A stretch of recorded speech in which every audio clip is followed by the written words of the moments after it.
ইচ্ছা আছে।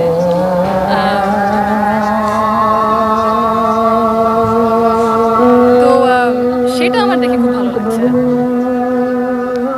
আর আমি কেমন বাংলাদেশ দেখতে চাই? আড্ডা, হাসি আর স্বাভাবিক কথোপকথনের মধ্যেই হঠাৎ ভেসে আসে আজানের পবিত্র ধ্বনি। ঠিক সেই মুহূর্তে দৃশ্যপট বদলে যায়। কোনো নির্দেশ নয়, কোনো নাটকীয়তা নয়, স্বতঃস্ফূর্তভাবে মাথায় ওড়না টেনে নেন জাইমা রহমান। এই ঘটনাটি ইতিমধ্যেই সামাজিক যোগাযোগ মাধ্যমে আলোচনার জন্ম দিয়েছে। কারণ জাইমা রহমান শুধু একজন তরুণী নন, তিনি বিএনপির ভারপ্রাপ্ত চেয়ারম্যান তারেক রহমানের কন্যা। রাজনৈতিক পরিচয়ের বাইরে এই দৃশ্য অনেকের কাছে উঠে এসেছে ব্যক্তিগত মূল্যবোধ ও ধর্মীয় সচেতনতার এক নীরব প্রকাশ হিসেবে।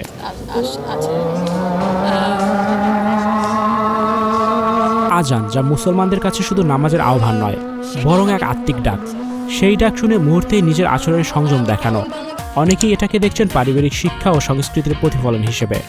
রাজনৈতিক অঙ্গনে যখন প্রায় কটু কথা, উত্তেজনা আর বিভাজনের ছবি ভেসে ওঠে, ঠিক তখনই এমন একটি সাধারণ কিন্তু তাৎপর্যপূর্ণ ঘটনা মানুষের নজর কেড়েছে। কেউ কেউ বলছেন এটি নতুন প্রজন্মের রাজনীতিবিদ পরিবারের সদস্যদের ব্যক্তিত্বের এক ভিন্ন দিক তুলে ধরেছে। সমর্থকরা এটিকে সম্মান ও শালীনতার দৃষ্টান্ত হিসেবে দেখছেন, আবার সমালোচকরাও আলোচনা করছেন নিজেদের মতো করে। তবে এক বিষয়ে সবাই একমত, এই ছোট্ট মুহূর্তটি মানুষের অনুভূতিকে ছুঁয়ে গেছে। শেষ পর্যন্ত প্রশ্ন একটাই, রাজনীতির কোলাহলের বাইরে এমন মানবিক ও ধর্মীয় সচেতনতার মুহূর্ত কি আমাদের সমাজে ইতিবাচক বার্তা দেয় না? ভিউয়ার্স, এই বিষয়টি নিয়ে আপনাদের কি মতামত জানিয়ে অবশ্যই কমেন্টস করে দিন, আর ভিডিওটি শেয়ার করার অনুরোধ রইল। ভিডিওটি দেখার জন্য অসংখ্য ধন্যবাদ। এমনই আরও ভিডিও পেতে যুক্ত থাকুন আমাদের সাথে।